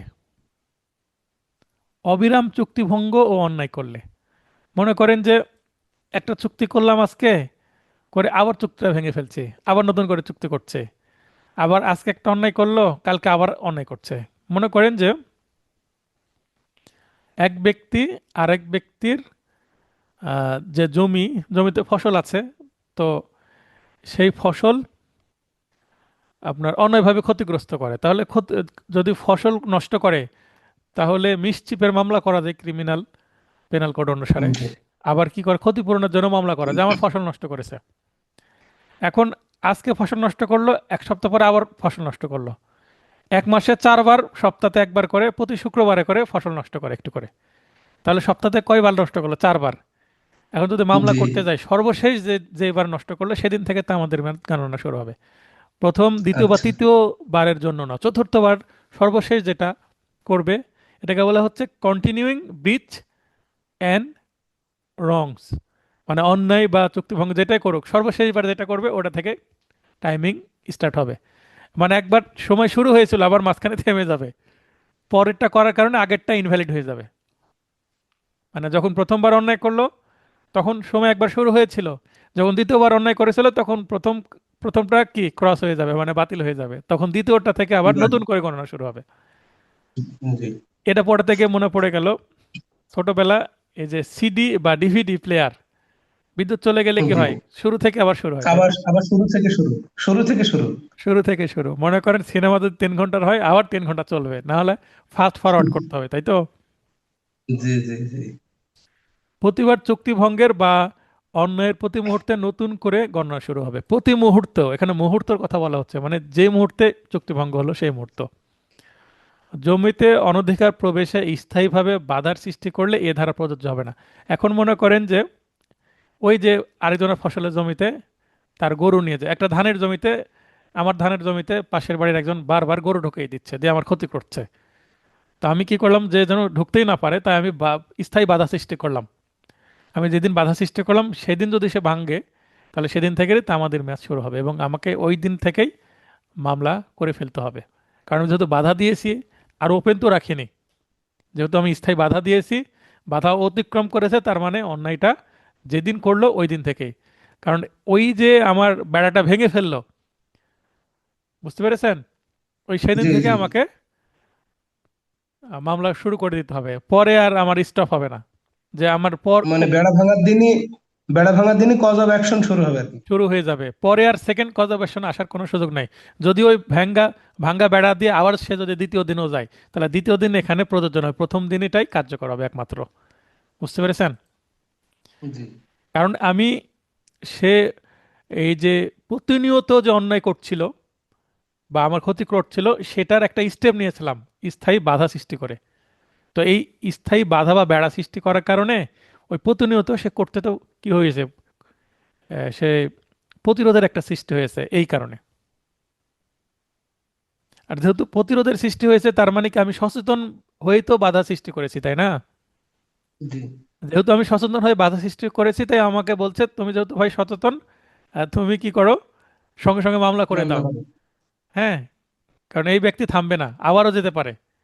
আর আমি যদি বেড়া না করি, আমি বলতে পারবো স্যার আমি এই এর আগেও যে 3 বার গিয়েছিল ওই 3 বার সম্পর্কে আমি জানি না, চতুর্থবার আমি দেখেছি, চতুর্থবার যে দেখার পরে দেখছি স্যার, এবং আমি উপলব্ধি করছি সে আরো আগে গিয়েছে, আমি এই অমুক সাক্ষী দেখেছে, তথ্য আমি পরে পেয়েছি। ও অনেকটা 18 ধারার মতন। তার মানে প্রথম 3 বার সম্পর্কে আমি পরে জানতে পেরেছি, আগে জানতে পারিনি, টের পাইনি আমি। বুঝতে হুম, পেরেছেন? জি জি আপনি বসে আছেন, আপনার শরীরে মশা লাগছে, এখন প্রথম 2টা মশা বা 2 বার খেয়ে চলে গেছে, টের পাননি। তৃতীয়বার যখন মশা গায়ে পড়েছে তখন দেখছেন, তখন ওই মশা মারতে যে দেখছেন যে পাশাপাশি 3টা মশা কামড়ের দাগ পড়ে আছে। তার মানে তৃতীয়বার মশার কামড়ে আপনি টের পেয়েছেন ঠিকই, কিন্তু আগের 2টাও আপনার ভিজিবল হয়ে গেছে, তথ্য অবগত হলেন। বুঝতে পেরেছেন বিষয়টা? জি জি জি জি ব্যাপারটা এরকম। 24, কোনো কাজের ফল স্বরূপ, মানে একটা কাজ করলাম, এই কাজের ফলে আরেকটা কাজ হবে। আমরা হাই স্কুলে পড়েছি কজ অফ অ্যাকশন, ইংলিশে লিখতে আসতো। পরবর্তীতে ক্ষতির পর মোকদ্দমা, যখন প্রকৃত ক্ষতি হয় তখন থেকে গণনা শুরু হবে। একটা উদাহরণ আছে চমৎকার উদাহরণ। ক একটি জমির উপরিভাগের মালিক, খ ওই জমির ভূগর্ভের মালিক। কেন? কারণ ওই জমির নিচে কয়লা আছে, তো কয়লার মালিক হচ্ছে একজন, আর জমির মালিক আরেকজন। মনে করেন জমির মালিকের নাম কি, রহিম, কিন্তু রহিমের জমির আচ্ছা নিচে যদি কয়লা পাওয়া যায়, কয়লা কি রহিম নিতে পারবে না সরকারের? স্যার, কয়লা হলে সরকারের স্যার। হ্যাঁ, কারণ এটা সরকারি সম্পত্তি। তো জি কয়লা সরকারের। এখন কয়লা যদি মনে করেন মিস্টার রানাকে কি করে, একটা কোম্পানি মিস্টার রানার কোম্পানিকে উত্তোলনের জন্য কি করে দিল, লিজ দিয়ে দিল জি 50 বছরের জন্য। তাহলে ওই কয়লার মালিক হয়ে গেল খ, ঠিক আছে? জি তার মনে করেন ক উপরের মালিক, সে উপরে ফসল করবে সবই করবে, কিন্তু নিচে আবার খ মানে ওই কোম্পানির মালিক কি করবে, কয়লা তুলবে। এখন কয়লা জি তুলছে, যদি বেশি অসতর্ক হয়ে কয়লা তুলে তাহলে জমি ধসে নেমে গেলে উপরের ফসলি জমিও তো নষ্ট হবে, হবে কিনা? জি জি হবে। তো এখন যদি ক যে বলে যে ভাই এমন ভাবে করো না, জমি তো ভেঙে যেতে পারে, আমার ধসে যেতে পারে, এখন খ যদি বলে যখন ভাসে যখন ভাঙে তখন দেখা যাবে, এটা তো বলতেই পারে, তাই না? আচ্ছা। জি জি জি সিচুয়েশন কিন্তু ক্রিটিক্যাল। উপরিভাগের তাৎক্ষণিক স্পষ্ট কোনো ক্ষতি না করেই খবর গর্ভ হতে কয়লা খনন উত্তোলন করতে থাকে। সে সতর্ক হয়ে করছে, কিন্তু অবশেষে ওপরে জমিটির উপরিভাগ ধসে পড়ে। তার মানে কয়ের জমি ক্ষতিগ্রস্ত হয়েছে, আর ফসল করতে পারছে না।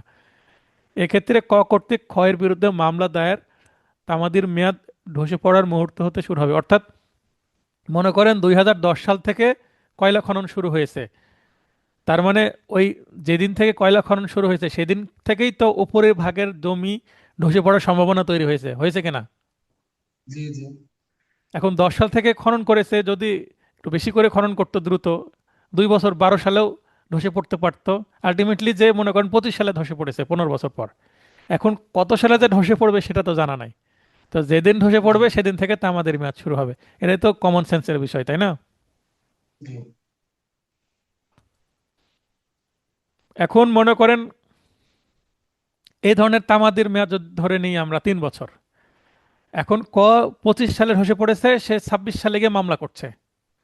এখন যদি বলে তোমার মামলার তামাদিতে বারিত হয়ে গেছে, কারণ আমি 10 সাল থেকে খনন করছি, তুমি 10 সাল থেকে তুমি আমাকে 13 সালের মধ্যে মামলা করতে হতো, কারণ যেদিন থেকে খনন শুরু করেছে সেদিন থেকেই তো সম্ভাবনা তৈরি হয়েছে ধসার। এই কথা বললে কি ক্ষয়ের কথা কাজে লাগবে? তার মানে না স্যার, যেদিন কারণ তখন তো ভিজিবল বা জি জি জি দৃশ্যমান ক্ষতি হবে সেদিন থেকে ক্ষতিপূরণের মামলা করার সেই দিন থেকে। তামাদের মেয়াদ শুরু হবে। জি ধারা 25, দলিলে উল্লেখিত সময়ের গণনা বা হিসাব। আমাদের দেশে ক্যালেন্ডারে 3 ধরনের সময় গণনা বা মানে 3-in-1, আমাদের ক্যালেন্ডারগুলো 3-in-1 না, আমাদের ডায়েরিতেও থাকে, জি তাই না? তো জি যেটা প্রচলিত সেটাকে বলে জর্জিয়ান। সেটা কি বলে, জর্জিয়ান বা গ্রেগরিয়ান। জি বাংলা উচ্চারণ করলে গ্রেগরিয়ানও হয় আবার জর্জিয়ানও হয়, যেটাকে আমরা ইংরেজি বর্ষপুঞ্জ বা খ্রিস্টাব্দ বলে থাকি। মানে জি আমরা মুসলমানরা যাকে হজরত ঈসা আলাইহিস সালাম নবী জি বলি, খ্রিস্টানরা তাকে কি বলে, যীশু খ্রিস্ট, তাই না? জি জি তো তার পর থেকে যে গণনা শুরু হলো তাকে উপলক্ষ করে, সেটাই তো ইংরেজি বর্ষপঞ্জি। তো জি এটা একটা ইন্টারন্যাশনাল, ইংরেজদের প্রভাব বেশি, তাই ইন্টারন্যাশনাল এটা একটা ক্যালেন্ডার।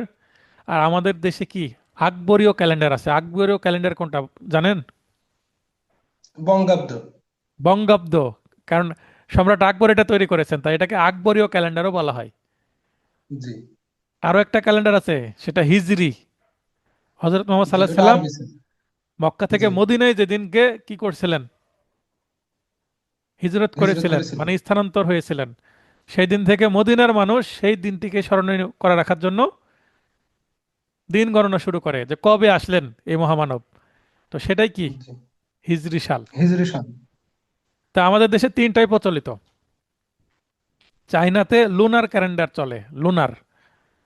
অসংখ্য ক্যালেন্ডার আছে পুরো বিশ্বে। তো আমাদের এই তিনটার মধ্যে একটা পুরাতন দলিলে যদি বাংলা সময় উল্লেখ করা থাকে, যে ডেট দেওয়া আছে বাংলা, বাংলা থাকতে পারে না? জি জি 10 বছর আগের দলিল কিন্তু বাংলা লেখা আছে। তো বাংলা লেখা থাকলেও বাংলা সাল আর ইংরেজি সালের সংখ্যা মানে দিনের সংখ্যার মধ্যে পার্থক্য আছে না? জি ইংরেজি হচ্ছে 365 দিন, আর বাংলা হচ্ছে অনেক সময় 360 দিন মেবি। তো কম আছে, কম বেশি আছে আবার আরবিও কম বেশি আছে। তার মানে এই কারণে দেখবেন যে কখনো শীতের মধ্যে ঈদ আসে, কখনো আবার গরমে আসে, তাই না? জি জি তবে পহেলা বৈশাখটাকে ফিক্সড করা হয়ে গেছে।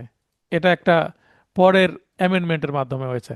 তো এটা কেন বলছি, জানো, এই সময় যে দেওয়া হচ্ছে, 1 বছরের মধ্যে চুক্তি বলবতের মামলা করতে হবে। এই চুক্তিতে যদি বাংলাতে সাল দেওয়া থাকে, তাহলে বাংলা 1 বছর হবে না ইংরেজি 1 বছর হবে? কনফিউশন তৈরি হবে না? জি তো অবশ্যই। ওই কোনো দলিলে বাংলা সাল থাক আর চাইনিজ সাল থাক, বা বিদেশে তৈরি করা দলিল হলে তো, চায়নাতে তৈরি করা হলে তো ওই চাইনিজ সালও থাকতে পারে। কিন্তু বাংলাদেশে মামলা করা হলে এ বাংলাদেশের তামাদি আইন গণনা হবে, এবং তামাদি আইনের 25 ধারা অনুসারে ইংরেজি সালের সময় গণনা করা হবে, সেটা 1 বছর হোক আর 3 বছর হোক। ক্লিয়ার হলো? জি এটা কিন্তু এসেছিল 23 সালে প্রশ্ন। সাব এবার আমরা তৃতীয় অধ্যায় শেষ করলাম এতক্ষণ পর্যন্ত, 4 থেকে 12 থেকে 25। এবার আমরা চতুর্থ অধ্যায়, ধারা 26, 27, 28। এই তিনটা ধারায় বলা হচ্ছে দখল মূলে মালিকানা বা সত্ত্ব অর্জন, যেটাকে আমরা গত ক্লাসে জেনেছি প্রেসক্রিপশন বলা হয়, ওই বিন্যাস থেকে জেনেছি। আচ্ছা, তাহলে প্রেসক্রিপশনটা কি বলা হচ্ছে? প্রেসক্রিপশন এমন একটা জিনিস যে প্রকৃত মালিক না হয়েও কিন্তু কি হয়, সম্পত্তির মালিক হওয়া যায়। কিভাবে? ধারা 26, সুকাধিকার, ব্যবহার সত্ত্ব, বর্ত সত্ত্ব, এগুলা বিভিন্ন বাংলা, এই প্রতিটা বাংলা ব্যবহার করে কিন্তু প্রশ্ন আসে। 26 ধারা মোস্ট ইম্পর্টেন্ট একটি সেকশন, এখান থেকে অনেক প্রশ্ন এসেছে এবং প্রশ্ন করার সুযোগ আছে এখানে। আর দেখবেন সামান্য আমি তথ্য দিয়েছি, এর মধ্যে থেকে অনেক প্রশ্ন করা যায়। বিগত সালে যে প্রশ্নগুলো এসেছে 26 ধারা থেকে, আপনি ওই প্রশ্নগুলো পড়বেন আর আমার এতটুকু দেখবেন যে ওই প্রশ্নের উত্তর আমার এতটুকু নোট থেকে দিতে পারছেন কিনা, বা এর মধ্যে লুকিয়ে আছে কিনা। আমার প্রতিটা প্রশ্নের উত্তরই আপনি পেয়ে যাবেন হচ্ছে আমার নোটের এই সংক্ষিপ্ত তথ্যের মধ্যেই। অ্যাকুইজিশন, অ্যাকুইজিশন মানে অর্জন, পেলাম। অফ রাইট মানে অধিকার বা টাইটেল, টু ইজমেন্টস, ইজমেন্ট মানে সুখের অধিকার, কোনো কিছু পাওয়া, ফ্রি ফ্রি পেয়ে যাওয়া। কোনো দালানে আলো বা বাতাস প্রবেশ এবং পথ, জলস্রোত বা পানির ব্যবহার বা যে কোনো সুবিধা। যেমন আমি যে ফ্ল্যাটে থাকি, আমি 2018 সালে যে ফ্ল্যাটে উঠেছিলাম, সেখানে আমি প্রথম পানি খেতে যে আয়রন আছে, পানিতে আয়রন আচ্ছা। থাকলে একটা ভালো একটা সলিউশন, স্মার্ট সলিউশন কি, ফিল্টার ব্যবহার করতে হবে, ওয়াটার ফিল্টার, তাই না? জি তো ওয়াটার ফিল্টার ব্যবহার করতে শুরু করলাম, 6 মাসে ব্যবহার করতে পারিনি। কেন? মানে এতই আয়রন, মানে বিরক্ত হয়ে যায়। যে আয়রন থাকার জন্য যে সম্ভবত সিরামিকের একটা বলের মতো থাকে, ওইটা একেবারে লাল হয়ে যায় 1 সপ্তাহতে, এবং এবং এটা পানি বারবার নামে না। পাল্টাতে হয়। পানি নামে না, এত লাল আয়রন। তো জি মনে করলাম না, খাওয়া যাবে না ট্যাপের পানি, ফিল্টার করে খাওয়া যাবে না, কারণ ট্যাপের পানি বেশি আয়রন, এবং সেটা অরুচিরও বিষয়, কারণ সেটা টাঙ্কির মধ্যে থেকে আসছে, ওয়াটার ট্যাঙ্ক থেকে। জি তো সেই জি টাঙ্কিতে কি মরে পড়ে আছে, আবার ওখানে ফাঙ্গাস তৈরি হয়েছে কিনা, ছত্রাক তৈরি হয়েছে কিনা, তাই না? তো জি একটু জি হয়তো। অরুচির একটা বিষয়, যদিও ফিল্টার করছে। তো তারপরে কি শুরু করলাম, টিউবওয়েল, টিউবওয়েলের পানি খেতে শুরু করলাম। তোর গ্রামে কিন্তু বাড়িতে বাড়িতে টিউবওয়েল আছে, এখন আবার কি জল মোটর মানে সাবমার্সিবল জি বাড়িতে বাড়িতে হয়ে যাচ্ছে।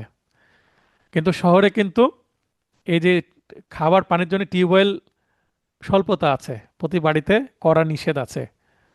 কারণ সেক্ষেত্রে যেহেতু বেশি মানুষ বসবাস করে, ওয়াসা পানি সাপ্লাই করবে, এই হচ্ছে নিয়ম, ব্যক্তিগত টিউবওয়েল রাখা যাবে না। কিন্তু কিছু কিছু জায়গায় আছে পানি নেওয়ার জন্য। তো আমি নিয়মিত একটা টিউবওয়েল থেকে পানি নিয়ে আসছি। এখন যদি ওই টিউবওয়েলটা জনস্বার্থে 20 বছর ধরে ব্যবহার হয়, তাহলে হঠাৎ তিনি কি করতে পারবেন না, বন্ধ করতে পারবেন না। ওই টিউবওয়েল এর যে পানি বন্ধ করতে পারবে না, কারণ সেটার অধিকার তৈরি হয়েছে। আগে কুয়া থাকতো, কুয়া, ওয়েল, কুয়ার পানি বন্ধ করা যাবে না। একটা মানুষ পুকুরে গোসল করতো দীর্ঘদিন, একটা দিঘি বা নদীর একটা অংশ গোসল করতো, এটা বন্ধ করা যাবে না। কারণ মানুষ এটা সুখ হয়ে গেছে, ফ্রি ফ্রি পেয়ে এতই অভ্যাস হয়ে গেছে, এই ফ্রি জিনিস হঠাৎ বন্ধ করা যাবে না। তাহলে সমাজে প্রভাব পড়বে এর, তাই না? অশান্তি সৃষ্টি হবে। জি আচ্ছা, এই সুখাধিকার আবার ইতিবাচক হতে পারে, মানে পজিটিভ, আবার নেগেটিভও হতে পারে। ইতিবাচক মানে যেটা ভালো, যেটা আমি নিতে চাই, যেমন আমার বাড়িতে আলো বাতাস আসুক, আমি নিতে চাই।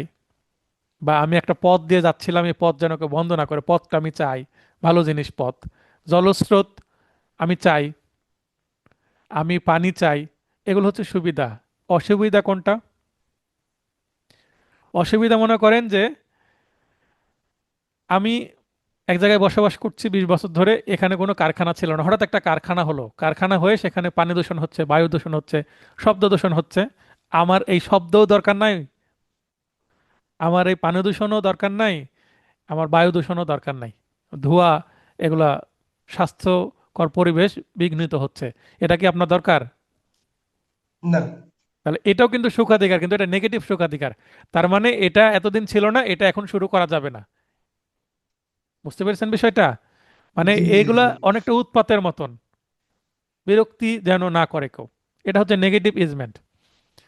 মোকদ্দমা দায়েরের অব্যবহৃত পূর্ববর্তী 2 বছরের মধ্যে সমাপ্ত একটানা 20 বছর এর কোনো সম্পত্তি, যদি অনেকগুলো মানুষ বা একটা পরিবার বা একক ব্যক্তিও যদি টানা 20 বছর ব্যবহার করে, এবং এই 20 বছর পর পরবর্তী 2 বছর যদি সম্পত্তির প্রকৃত মালিক, যে আসলে মালিকানা আছে, সে যদি বাধা সৃষ্টি না করে পরবর্তী 2 বছরের মধ্যে, বা আদালতে মামলা করে এই ইজমেন্টটা না আটকায়, তাহলে এই একটানা ব্যবহৃত 20 বছর এবং পরবর্তী আরো 2 বছর, যে 2 বছরটা কি আপনাদের যেমন শিক্ষানবিশকাল 6 মাস, এরকম। জি জি মনে করেন যে একটা গাছ লাগালেন, গাছ বড় হলো, ফল আসলো, 20 বছর পরে একটা ফল পাকলো, তার মানে এটা আবার আপনি সুস্বাদ নিতে চলেছেন।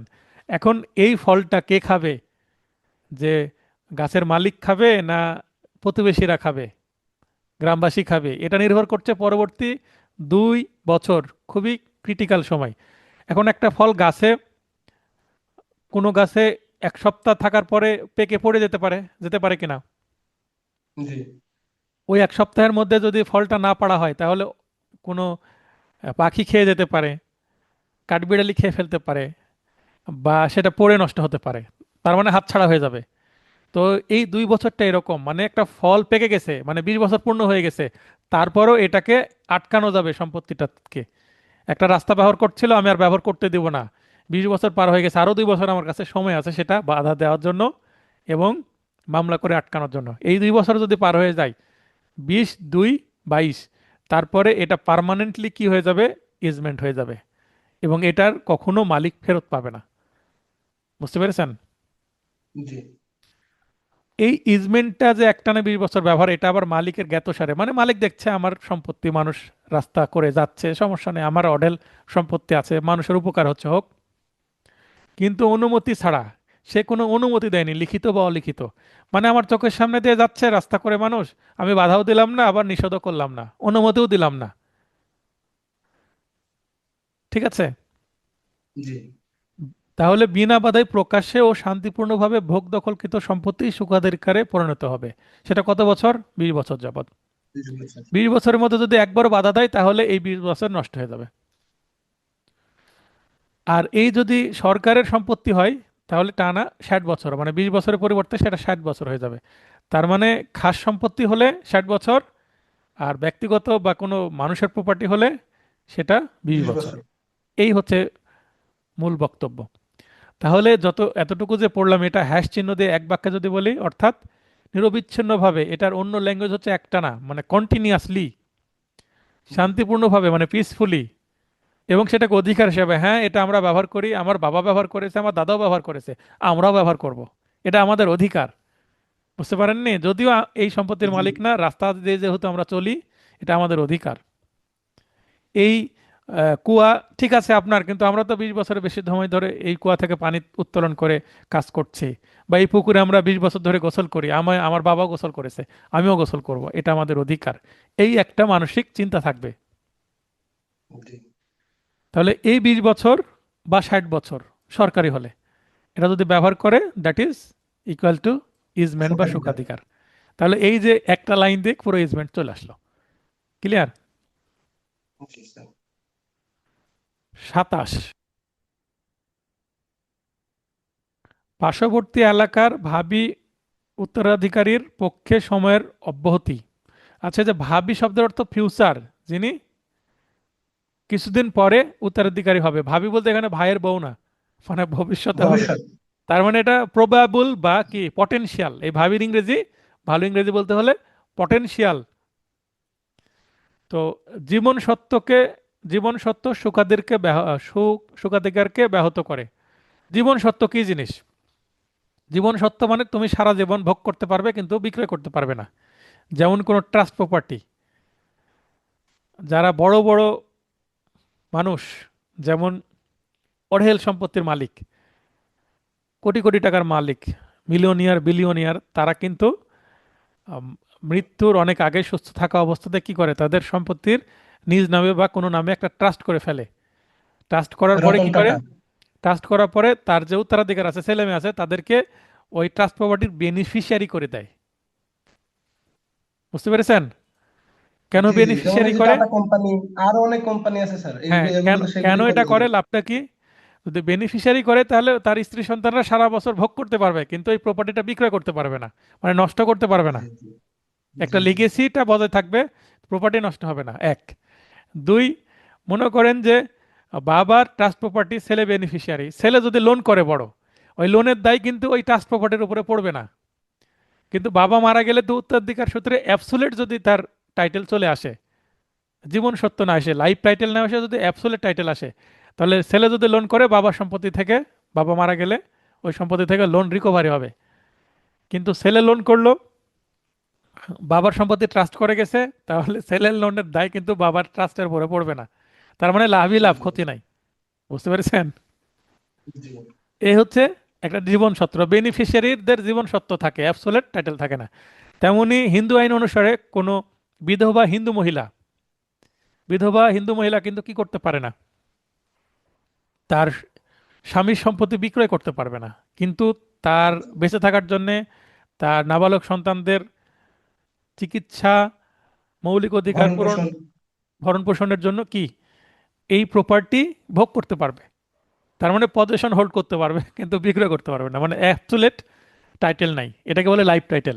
তাহলে মহিলা মনে করেন যে 3 বছর ধরে ভোগ করলো টানা, তার স্বামী আহ, ছিল, স্বামীর একটা সম্পদে, মানে মনে করেন মিস্টার রাঘব, রাঘবের সম্পত্তি ব্যবহার করতো এলাকাবাসী, রাঘব মারা গেছে, তার স্ত্রী এখন লাইফ টাইটেল পেয়ে গেছে ওই সম্পত্তির উপরে। এখন স্ত্রী জি থাকলে, এখন স্ত্রী যেহেতু সম্পত্তির প্রকৃত মালিক না, এর আগে দেখেন একটা বিষয় আছে, এটা কেন, একটু আগে আমরা 26 ধারার মধ্যে কি পড়লাম? 26 ধারার মধ্যে পড়েছি যে মালিকের জ্ঞাতসারে কিন্তু অনুমতি ছাড়া, তাই না? তার মানে অনেকটা জি মৌন সম্মতি আছে, তাই তো নিষেধ করছে না, তাই না, বিনা বাধায়। জি তো যার সম্পত্তি সে অনুমতি দিতে পারে, কিন্তু এই হিন্দু ব্যক্তির যে স্ত্রী, তিনি কি সম্পত্তির মালিক, প্রকৃত মালিক? না। তাহলে অনুমতি দেওয়ার বা কনসেন্ট দেওয়ার বিষয়টা তো এখানে প্রযোজ্য না।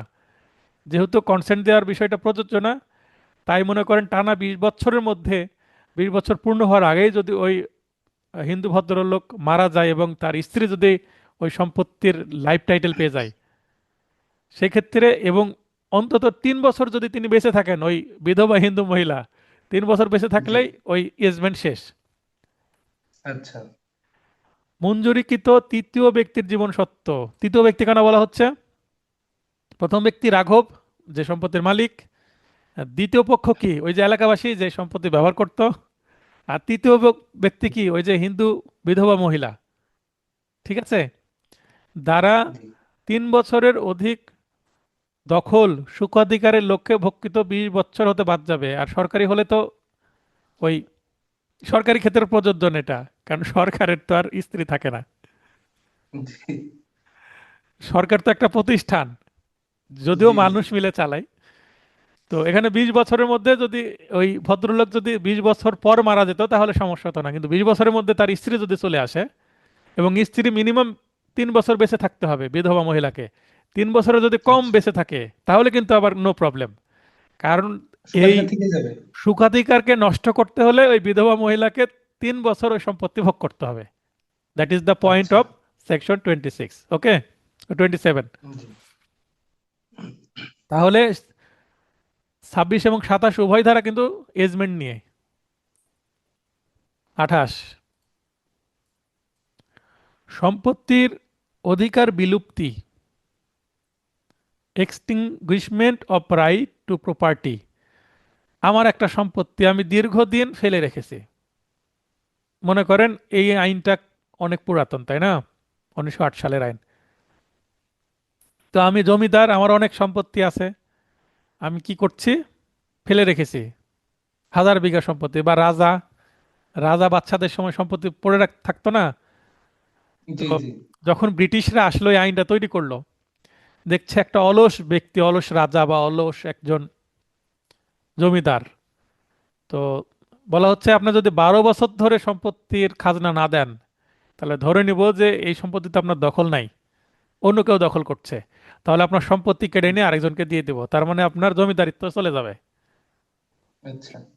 এটাই হচ্ছে 28 ধারার মূল বক্তব্য বা মেসেজ। বর্তমানে ওটা চালু আছে। আমার সম্পত্তি আছে কিন্তু আমি সম্পত্তির ধার ধারি না, সম্পত্তি কে ভোগ করছে, কে দখলে আছে আমি দেখছি না। এখন এইভাবে যদি কোনো ব্যক্তি, দ্বিতীয় কোনো ব্যক্তি যদি এসে 12 বছর ভোগ দখল করে, তাহলে ওই সম্পত্তিতে আমার অধিকারই নষ্ট হয়ে যাবে। এই আইনটা কেন করলো? মনে করেন জমিদার যে অলস, সে তো ঠিকভাবে চাষ করবে না, তাই না? হুম। তাহলে সম্পত্তিটা যদি চাষ না হয় ঠিকভাবে, ওই সম্পত্তি থেকে খাজনা পাওয়া যাবে? না, না। কিন্তু যে সম্পত্তির মালিক না, কিন্তু তাকে যদি দেওয়া হয়, সে চাষ করবে, চাষ করলে ভালো প্রোডাকশন হবে, এবং এই খাজনা প্রোডাকশন দেবে। থেকে খাজনা পাওয়া যাবে। তাদের উদ্দেশ্য কি? Revenue collection. জি। আমাদের দেশটা তারা কেন 200 বছর শাসন করলো? লুটপাট করেছে আর ওই রেভিনিউ রেভিনিউ কালেকশন থেকে। করেছে, তাই না? জি। জি। শোষণ করেছে। তো এই যে খাজনাটা একটা শোষণের অংশ। তো এই যে খাজনা দিবে তাকে আমরা সম্পত্তি দিয়ে দিব। তুমি খাজনা দিচ্ছ না, তুমি মালিক না, আজ থেকে তুমি বাদ। 28 ধারা এই সুযোগটা তৈরি করে দিল ব্রিটিশদের, তারাই তো তৈরি করলো। তাহলে কোনো সম্পত্তিতে দখল ফিরে পেতে হলে অত্র আইনে মোকদ্দমা দায়েরের নির্ধারিত সময় শেষে সুনির্দিষ্ট প্রতিকার আইনের, এখানে 8 ধারা কথা বলা হচ্ছে, এবং এই আইনের অনুচ্ছেদ 142, 144 এই সেকশনগুলো, এই অনুচ্ছেদগুলোতে 12 বছরের কথা বলা হয়েছে। তাই আমরা বলি যে 12 বছর ধরে কেউ ভোগ দখল করলে সম্পত্তির মালিক হয়ে যায়। আসলেও কিন্তু তাই।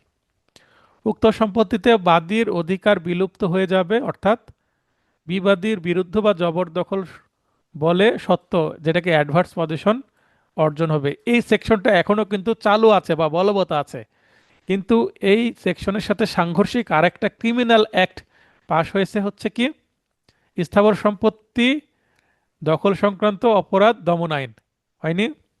অপরাধ দমন কি জি। প্রতিরোধ আইন, যাই হোক, 2023 সালে কি 22 সালে।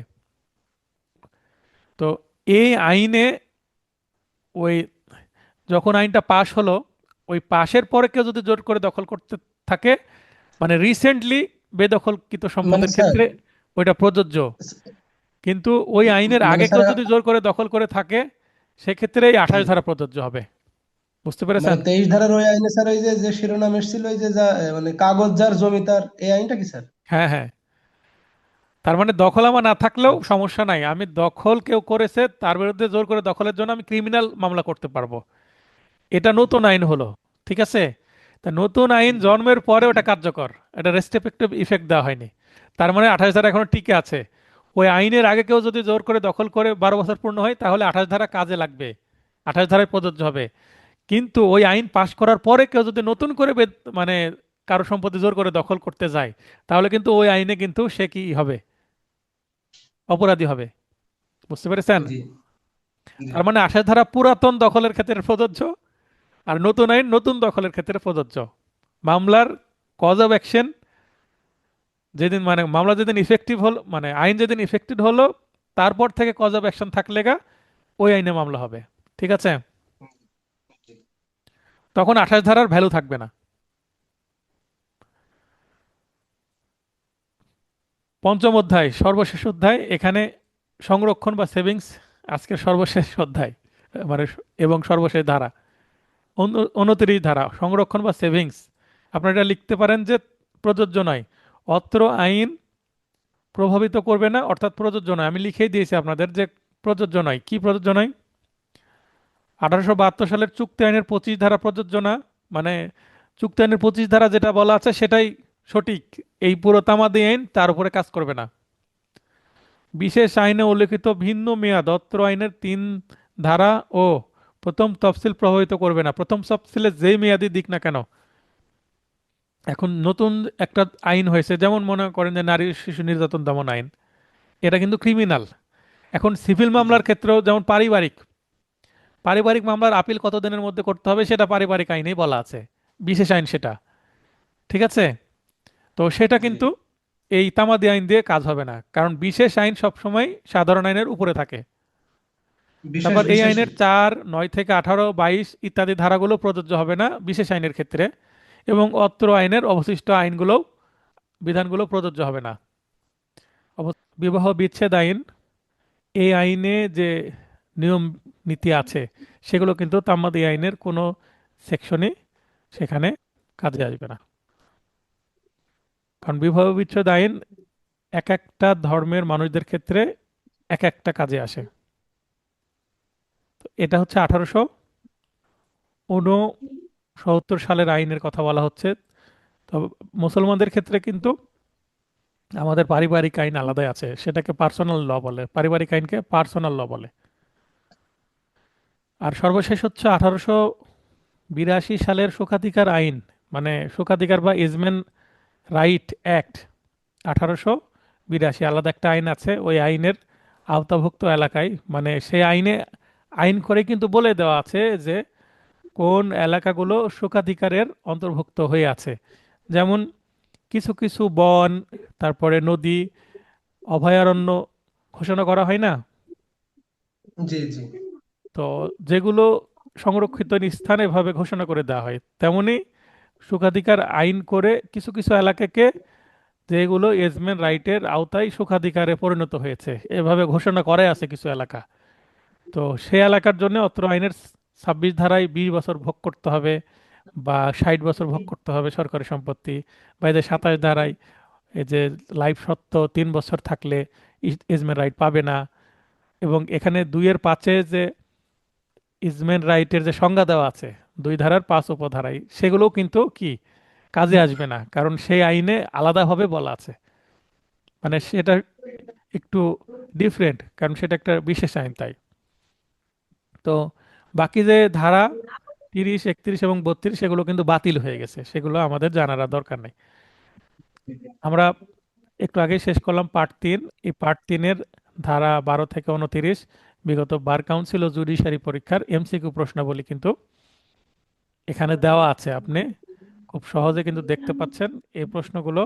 জি দেখেন 12 থেকে 12(3), 12(3), 12(3) হচ্ছে সার্টিফাইড কপি বা মামলার নকল পেতে ব্যয়িত সময় কিন্তু বাদ যায়। যেমন রায় ও ডিক্রির জাবেদা নকল পেতে ব্যয়িত সময় কিন্তু বাদ যায়। ঠিক আছে? জি তো এইটা থেকে দেখেন টার্গেট করে কত প্রশ্ন এসেছে। আপনারা আরেক এমসিকিউ প্রশ্ন পড়ার কিছু টেকনিক দু একটা কথা বলে দিই, যদিও এগুলো আমি ফাইনাল টাচ নোট বা রিভিশন ক্লাসে বোঝাবো, এখানে একটু বলে দিই। যখন একটা প্রশ্ন পড়বেন, যখন এখানে দেখবেন যে কোন সেকশনকে টার্গেট করা হয়েছে, 12 এখন এই 12(3) কি বলা আছে সেটা আবার আপনারা ফেরত যাবেন, 12 ধারার 3-এ কি বলা আছে ওইটার সাথে এটার মিল পাচ্ছেন কিনা। যেমন এখানে রায়ের নকল সংগ্রহ, তারপরে এখানে হচ্ছে ডিক্রির সইমোহরি নকল প্রাপ্তির তারিখ হতে। তো এখানে অপশন দেখেন, তিনটা বক্তব্য কিন্তু একই, কিন্তু ল্যাঙ্গুয়েজ ভিন্ন, জি একটু পরিবর্তন করে দিয়েছে ভাষাগতভাবে, তাই না? জি এবং প্রশ্ন প্রশ্ন একটু পরিবর্তন আছে, মানে বোঝাচ্ছে একই একই জায়গা থেকে প্রশ্ন। 12 উপধারা 3-কে টার্গেট করে প্রশ্ন, কিন্তু প্রশ্ন তিনটা ডিফারেন্ট ডিফারেন্ট। দেখেন 12 সালেও এসেছে, 13 সালেও এসেছে, আর এখানে জুডিশিয়ারি 14 সালে, আবার এখানে আবার জুডিশিয়ারির 19 সালে। তো এখানে বার কাউন্সিলের 2013 সালের পরে এখান থেকে প্রশ্ন আসেনি, মানে এই জায়গা থেকে আপনাদের আসতে পারে কিনা 12 থেকে। জি জি জি জি আবার অনেকবারই ইংরেজি এসছে। প্রশ্ন করেছিল 2022 সালে, তো ইংরেজি প্রশ্ন 22 সালে করছে, এই যে একটু আগে আমি বলছিলাম অনেকদিন ধরে প্রশ্ন হয়নি, দেখেন 22 সালে প্রশ্ন চলে আসছে। আবার 23 এবং 25-এ আসেনি, আপনাদের সময় আবার আসতে পারে। 4কে টার্গেট করে আসতে পারে 12-র। তো এখানে 12কে কিভাবে টার্গেট করে আসছে, exclusion of time in legal proceeding, তার মানে ইংরেজি শিরোনামটা তুলে দিয়েছে, যেটা আমার নোটে কিন্তু আছে। এই সম্পর্কিত জি বিধান দ্য লিমিটেশন অ্যাক্টের ড্যাশ ধারায় আছে, কত ধারায়, 12 ধারায় আছে। আমার নোটে কিন্তু স্পষ্ট আছে, আছে না? জি তাহলে দেখেন আমরা অলরেডি 5টা প্রশ্ন, সবগুলোই 12 ধারার মধ্যে আছে। তাহলে 12 ধারাতে আমার কতটুকু ইনফরমেশন আছে? আমার 12 ধারাতে মাত্র 5টা লাইন আছে।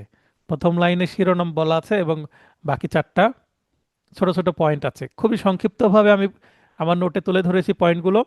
এখন রায়ের নকল পেতে নকল সংগ্রহের যে সময়, সেটা কি সময় গণনা থেকে বাদ যাবে, এটা হচ্ছে মূল বক্তব্য।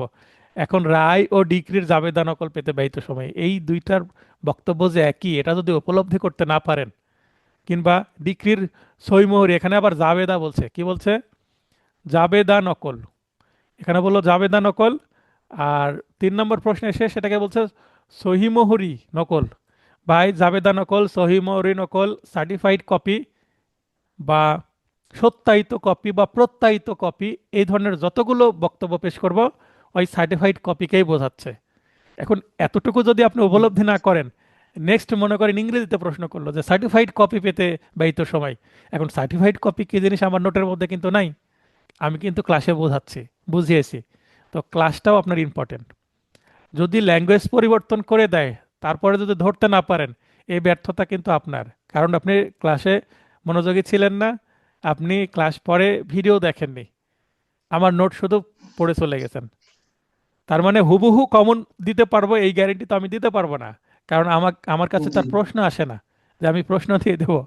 আমি অনুভব করতে পারি, যেমন 12 থেকে প্রশ্ন আসতে পারে, এটা বলছিলাম, দেখছি যে 22-এ প্রশ্ন চলে আসছে, কারণ দীর্ঘদিন প্রশ্ন আসেনি ভাই, 22 সালে এসে প্রশ্ন চলে আসছে। তাহলে 22 সালের পর 23 সালে আসেনি, 24 সালে পরীক্ষা হয়নি, 25 সালেও আসেনি। তাহলে আপনাদের 26 সালে আসার পসিবিলিটি আছে কিনা 12 থেকে? কারণ ভেরি ইম্পর্টেন্ট জি একটি জি জি সেকশন, প্লাস কয়েক বছর জি প্রশ্ন আসেনি, জি জুডিশিয়ারিতেও আসেনি। তাহলে এখান থেকে একটা প্রশ্ন আসতে পারে, 100% বলবো না, তবে ভালো সম্ভাবনা আছে। এটা কি, আমি কি, আমাকে কি বার কাউন্সিলের কেউ আমাকে এই কথাটা বলে দিচ্ছে? বলে দিচ্ছে না, কিন্তু আমি তো না না এখানে লজিক দেখছি, যুক্তি দেখাচ্ছি। আশা, বার কাউন্সিল কেন প্রশ্ন করবে, একটা জায়গা থেকে বারবার প্রশ্ন রিপিট করবে না। এখন যেমন যেমন দেখেন, 12 সালে এই জায়গা থেকে প্রশ্ন আসলো, 13 সালে এসেও প্রশ্ন এসেছে একই জায়গা থেকে, কিন্তু প্রশ্নর ল্যাঙ্গুয়েজ চেঞ্জ হয়েছে। তবে এইভাবে প্রশ্ন করলে প্রশ্নের মানে কিন্তু ঘাটতি পড়ে, কারণ আপনি একই জায়গা থেকে পরপর 2 বছর যখন প্রশ্ন করবেন, অনেকেই বিভ্রান্তি হবে। কারণ বাংলাদেশের একটা প্র্যাকটিস হয়ে গেছে কি, হাই স্কুল কলেজে যে যেটা এবছর এসেছে সামনের বছর সেটা আসবে না, এই ধরনের একটা আমাদের মেন্টাল কনস্ট্রাকশন হয়ে আছে, তাই না? জি জি জি তো আমরা এটা ধরেই নিব। এখন তাও যদি আসে, যেমন এমসিকিউ এ যেটা 25 সালে এসেছে, সেটাকে আমি পড়াচ্ছি না, বাদ দিয়ে দিচ্ছি একেবারে, আমি সেটা তো বাদ দিচ্ছি না। আমরা রিটেনে সেটা বাদ দিতে পারি, কারণ রিটেনে তো এত চাপ নেওয়া যাবে না। বুঝতে পারেননি? এইভাবে জি সাজেশন তৈরি করতে হয়। সাজেশন তৈরি করার সিক্রেট আপনাদেরকে আমি বলে দিলাম, এবং এমসিকিউ প্রশ্ন কিভাবে পড়বেন একটু সতর্ক হয়ে সেটা দেখেন। বাকিগুলো পড়ে নেবেন, যেটা বুঝবেন না আমাকে জিজ্ঞাসা করবেন, আমি বুঝিয়ে দেবো। হোয়াটসঅ্যাপে মেসেজ দিয়ে জিজ্ঞাসা করবেন।